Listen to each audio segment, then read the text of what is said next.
This is our new Unafraid Show. That's probably the most stinging sentence you've ever thrown my way. It'll take me a couple of weeks to get over that one. I've never felt as twisted up inside as I did watching the semifinal games. That wasn't a bad call at all. Follow your guard. We're going to be having some discussions about that special teams. They were as physical as hell. That was dope.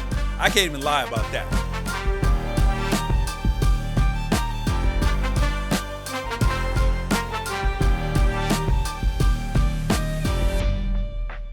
I'm George Wrighster, and this is our new Unafraid Show. And I say our because you are a part of the show. And this is a place where we're going to celebrate values, and we're going to have some fun doing it. And when I say those values, I mean the things that are at our core, the things that we can't live without, and the things that give us joy and excited to get up in the morning. And for me, those values are faith, the redemption story, second chances, and the belief that against all evidence, you can achieve the impossible. Family, both your chosen family and the people that God chose for you. Food, is there anything better than preparing and sharing a good meal with the people that you love and laughing about it? And fatherhood, the sometimes frustrating but always fun blessing and calling up to raise the next generation. And then sports, because I believe that we were made to come together and compete. Now, if you share any of those values, you are in the right place. Look, I played college football, I played in the NFL, and I've run businesses, and those things help make me who I am today, and this show is the culmination of all of that. But it's also a testament to working to overcome your limitations just so you can be comfortable in your own skin. Because I grew up with a stutter. I had it my whole life. Throughout my playing days, people made fun of me, and it took serious work to overcome that. But for the last 10 years, I've been blessed to work in the national sports media, and that work has helped me meet so many people that have had to slay their own giants to become who they were meant to be. So of course, we're gonna talk football, we're gonna talk basketball, and everything in between. But this show at its core is gonna celebrate the diamonds and the pressure and the polishing that it took to make them shine. This is the new Unafraid Show, our Unafraid Show, and I'm glad you're here. On 4th and 11. Ewers takes the shotgun snap. He's back to pass. Pressure coming. Throws the fade. Yeah! We're going to Houston, baby! Knocks it away! The Wolverine will play. Going to Houston, baby! On the first day of 2024, I got absolutely blessed and I got cursed. I got blessed by two amazing semifinal games in an era that was famous for semifinal blowouts in the college football playoffs. But then I got cursed because I learned a brand new type of torture. It isn't in the Wikipedia's list of methods of torture yet, but it might be after this video when you find out what torture really is. Because in all of my sports-loving life, I've never felt as twisted up inside as I did watching the semifinal games, watching the Washington Huskies celebrate a trip to the national championship as the last standing representative of the conference that I love and the conference that I played in, the Pac-12. And yeah, I know Washington has been to the college football playoff before. I ain't forgot that. And it certainly didn't hurt my feelings to remember them getting their doors blown off by Jalen Hurts and Bo Scarborough. And I don't mind thinking about that at all. I actually thought I was going to see a sure Washington victory get turned into a soul-crushing defeat. A side note, though, Texas, the team that they played, they are back, but they still feel like they're a year away with Quinn Ewers' development. But then can they replace the greatness that their defensive line was this year? And good on Steve Sarkisian for getting his first 10-win season and restoring hope to the people in burnt orange. But they got to learn how to handle that horns down thing better, man. You can't be wanting to fight and pull out your guns to the player.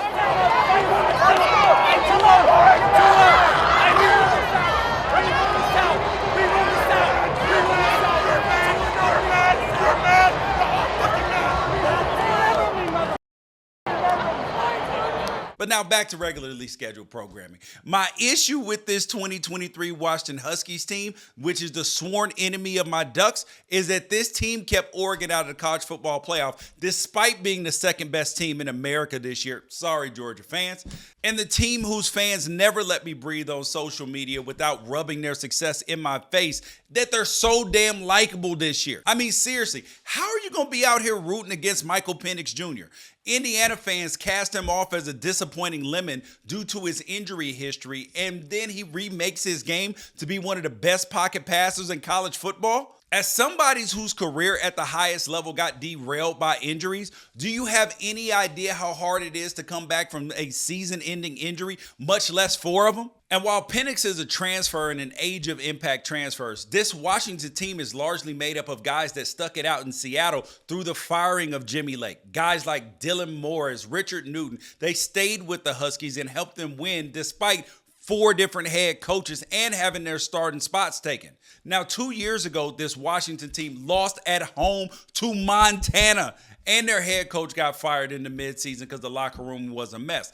That exact thing will lead to a whole roster turnover, even if the incoming coach doesn't do it himself. And Kalen DeBoer didn't do that when he came over from Fresno State. He constructed a championship team by what was in the building. And you can do that despite what some coaches would have you believe at this point in time. That insane receiver trio of Roma Dunze, Jalen Polk, and Jalen McMillan all were on the team that lost to Montana. Tight end Jack Westover and Devin Cope were on that team too.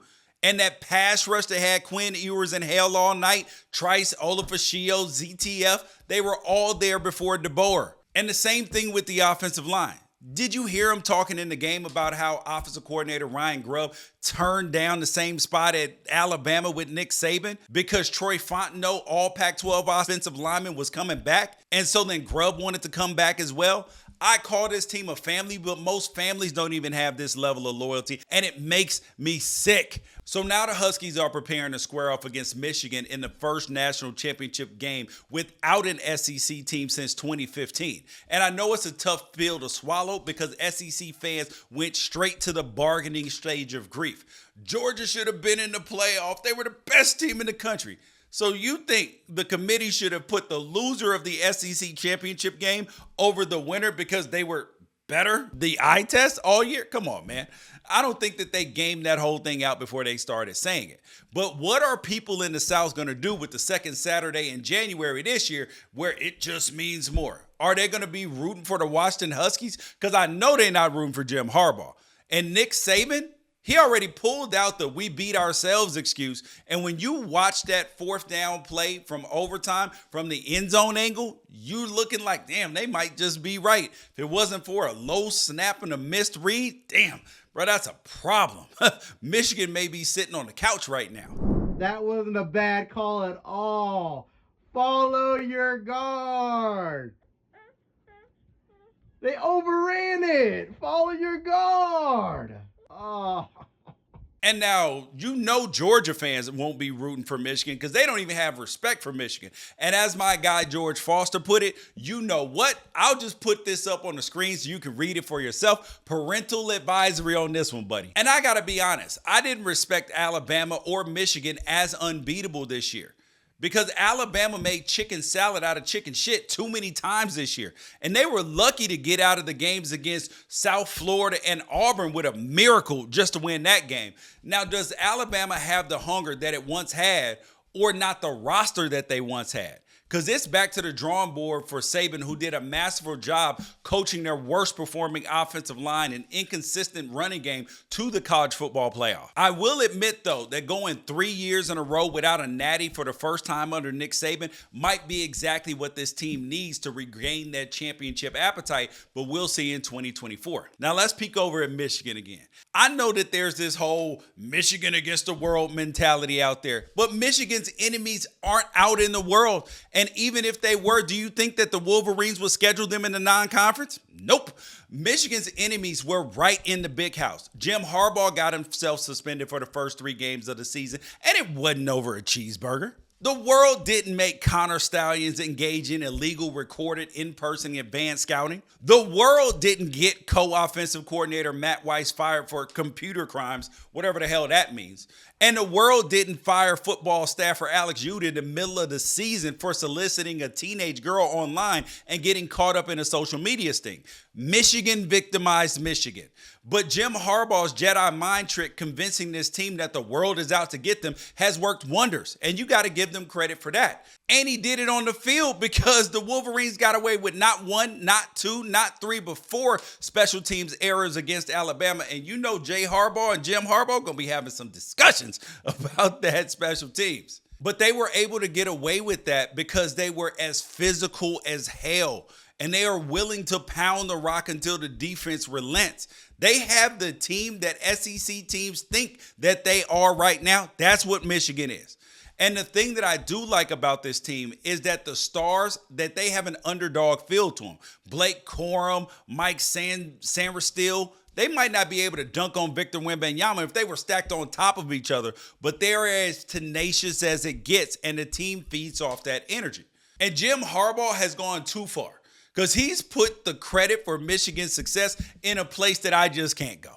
And seriously, I mean, I am with a crazy choice. Either root for Washington or root for Jim Harbaugh, who said, I've said it before, but right here, this is the greatest quarterback in the University of Michigan college football history. What? Man, McCarthy, that statement alone makes you feel like you have to criticize McCarthy. And you shouldn't have to. No, he doesn't push the ball down the field, doesn't run a ton. He's not as accurate when pressured. Even though that double pass that he threw, that was dope. I can't even lie about that. But he threw a total of 1 touchdown in Michigan's last 4 games before the playoff. McCarthy doesn't make mistakes, and you need that if you want to win the way Michigan does. But being error-free isn't greatness. Greatness takes risks. But maybe after a year of illegal cheeseburgers and computer crimes and advanced scouting scandals, Harbaugh is looking at the lack of mistakes as the holy grail of accomplishments. Maybe McCarthy will prove me wrong and outduel Penix in the championship, because stranger things have happened, like the Huskies making the national championship 2 years after losing to Montana. But in a world where that's possible, maybe J.J. McCarthy can be better than fellow alum Tom Brady. We'll find out next week. And now we're joined by Josh Pate. You can find him over at Late Kick with Josh Pate on YouTube. You can find it on anywhere where your podcasts are found. If you're a college football fan, you probably recognize this face. Josh, thanks for coming on the show. What is all this? This is a beautiful setup you have here. Walk me through all of it if you have a spare hour. All right, so there are a few things here. So this obviously an Oregon helmet. You can't see the Jaguars helmet that's signed by a bunch of my former teammates. Some cards, some bowl rings, some books, things that, are relevant to me. Matt, well, same here, because what we have here is we have blinds. That's it. Around this time of year, that's all I need in my life. I just need blinds, and I need people to be shut off from the inside world we have here. Would you still consider yourself an independent creator for the college football stuff, or are you semi-independent? I would consider the spirit of my content independent, because I really haven't changed much about that or the approach. I guess I've got the overlap of best of both worlds, where I've got the backing of CBS. I'm employed by CBS. I get the resources of CBS, and we provide a big return for them on that investment. But one of the biggest trade-offs is at every turn, I got to give them credit. At every turn, they fulfilled their promise to me, and that promise was, we're not going to interfere.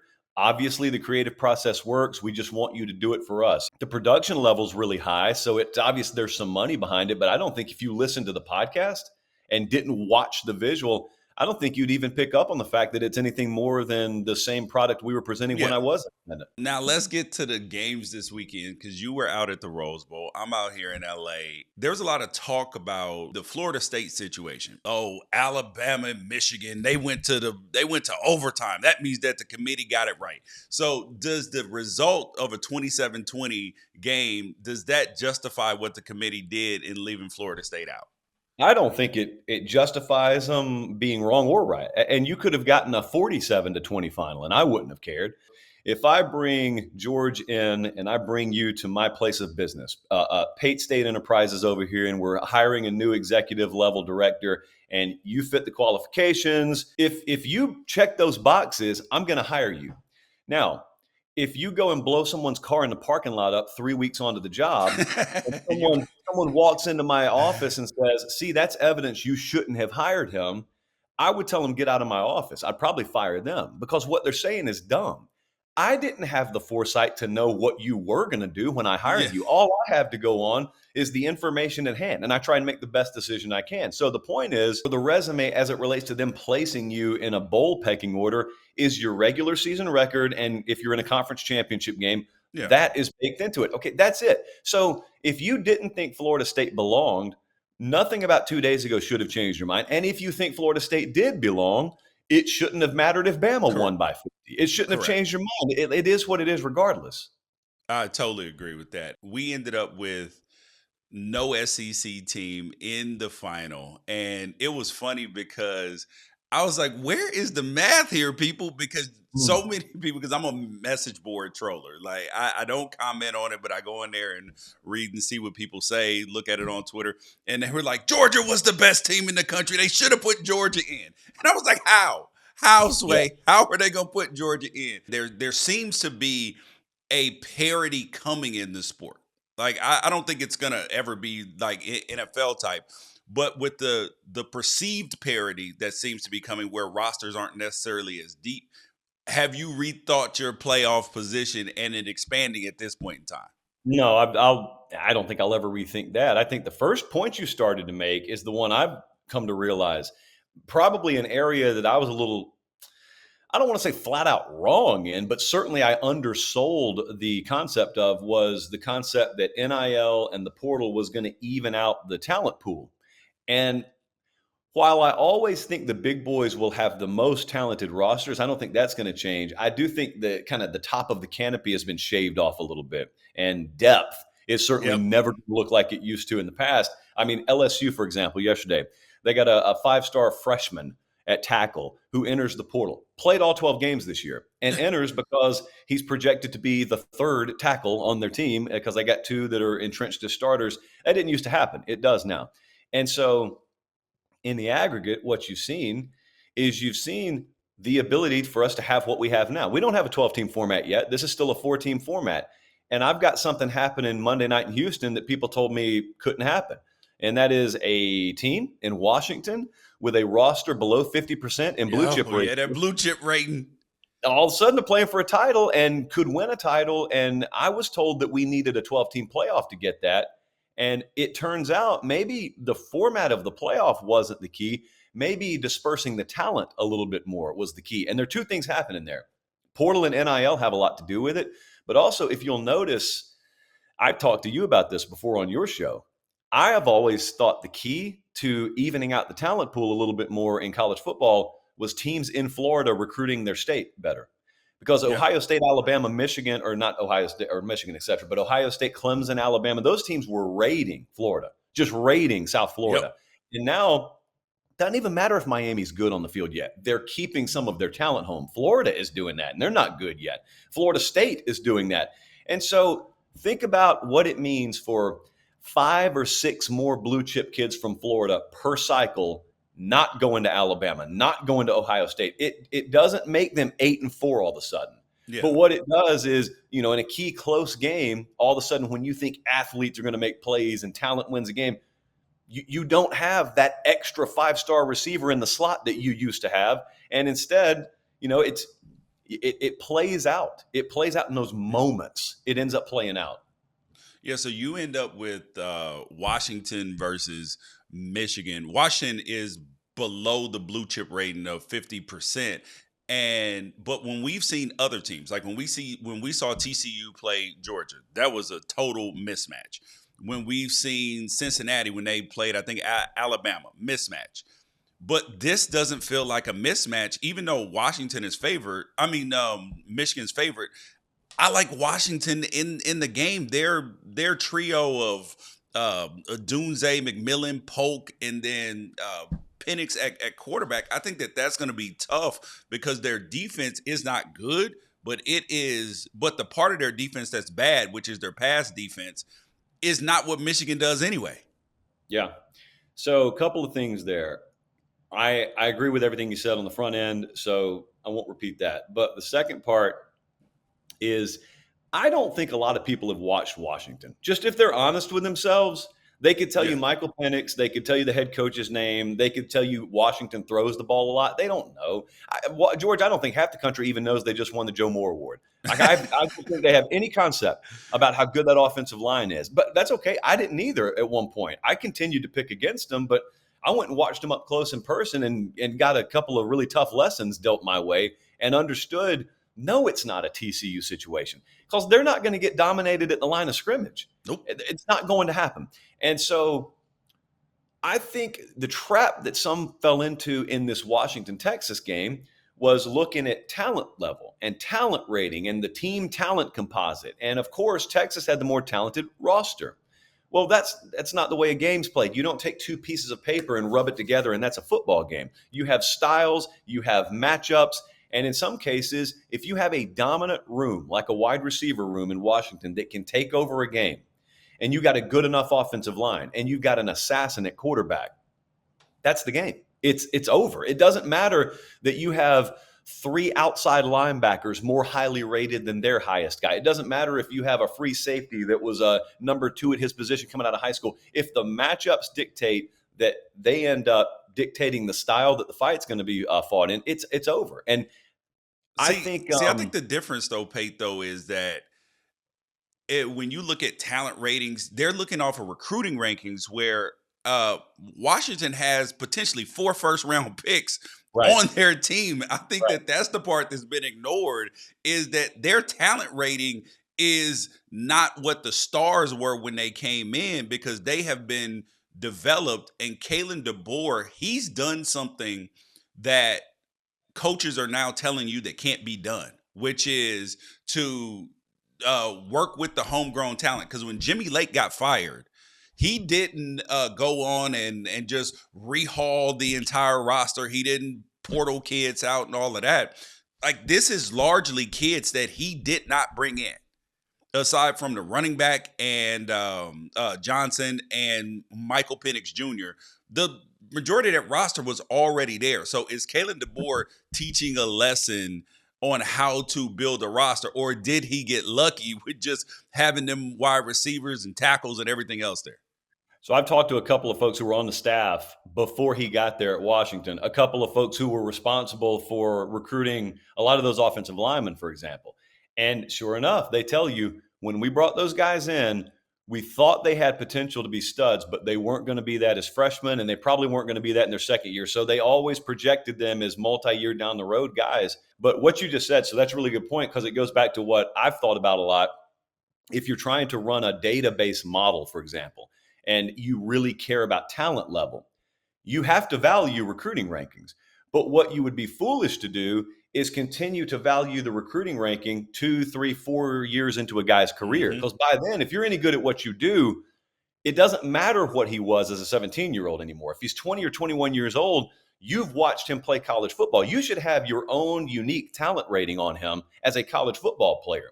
And so, if you've got your data model here, your recruiting value should go down over time, and your college eval should go up over time. And that's what should define you as a player. That's certainly how an NFL draft scout would look at you.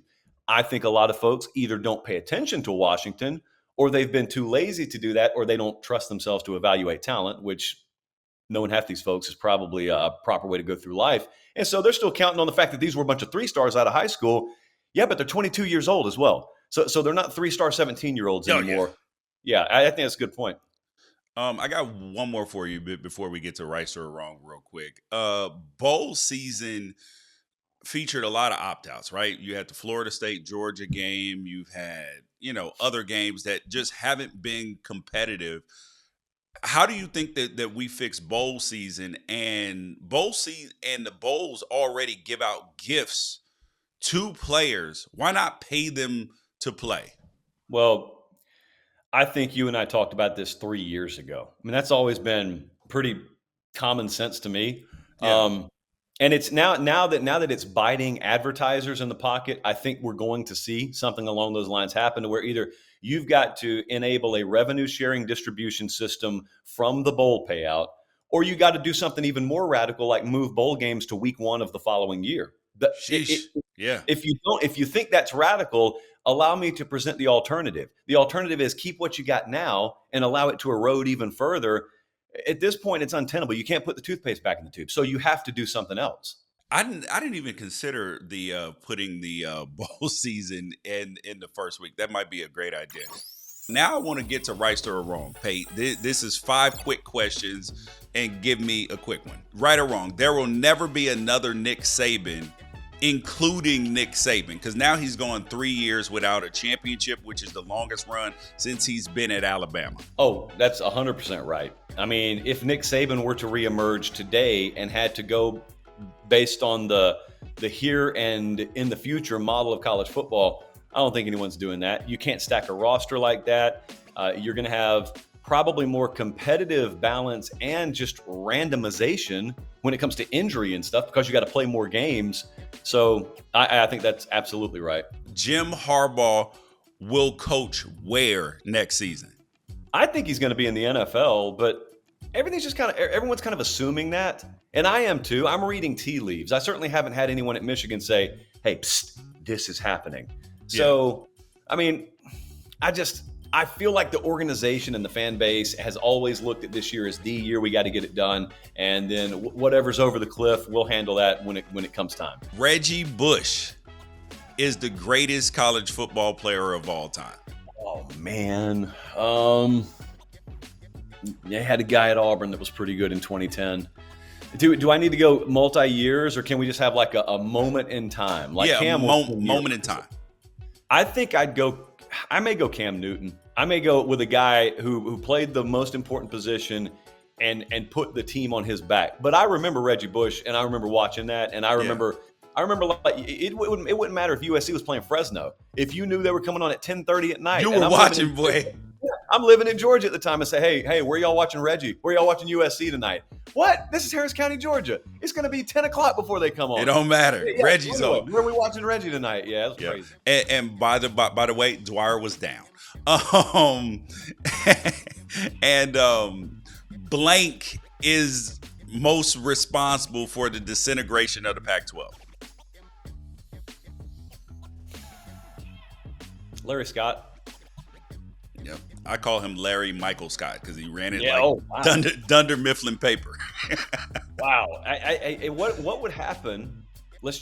I know it's a fool's errand now, but what happens if we put a different decision maker in his seat 7 or 8 years ago? Oh my God. Or even, George, even as recently as like 2 or 3 years ago, what if they just outmaneuvered the Big 12 and nothing else than that? They'd still be afloat. And the thing I'm thinking right now is, I know everyone's talking Big 2, SEC, Big 10, but to me, it's about buying yourself time to stay alive. Yep. Because you never know what could be coming. Like you as long as you're at the table, you never know when the kitchen door may open and something comes through and gets put on the table none of you could have ever expected, and you can't reap it unless you're at the table. Yep. Last one. The biggest lie in college football is you are what your record says you are. And that'll be proven even more of a lie in the coming years when you have a disproportionately strong Big Ten and SEC, just strength of schedule wise, versus what's going to exist in the ACC or the Big 12 or elsewhere. There's going to be, I'll give you an example. I don't think Florida is going to be good next year. But let's say Florida was good. Let's say, for the sake of argument, they were the 10th best team in the country. George, they're going to play 5 teams in 5 weeks at the end of the season that just finished top 10.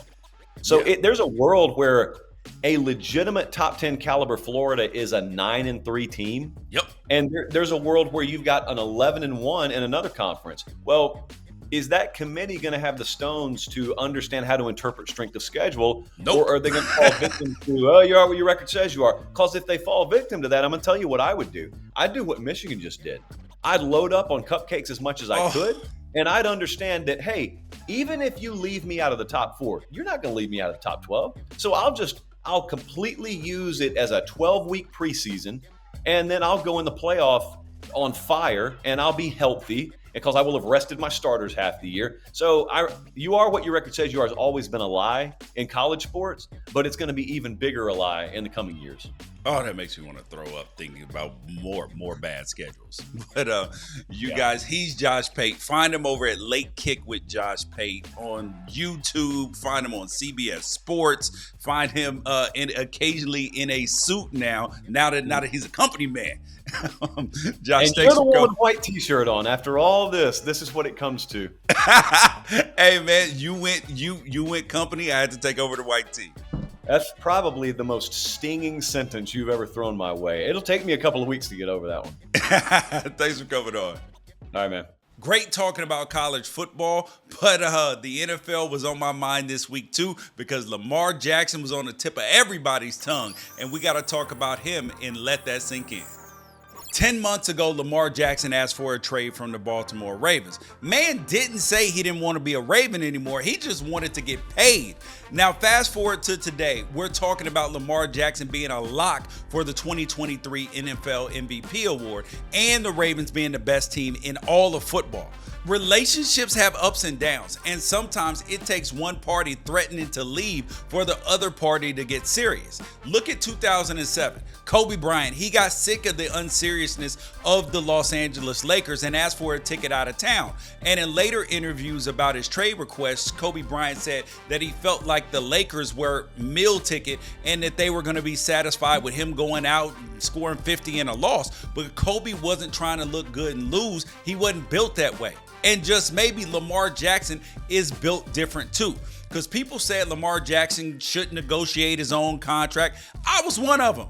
In Lamar Jackson's letter to the fans after publicizing his trade request, he said, quote, "The Ravens have not been interested in meeting my value."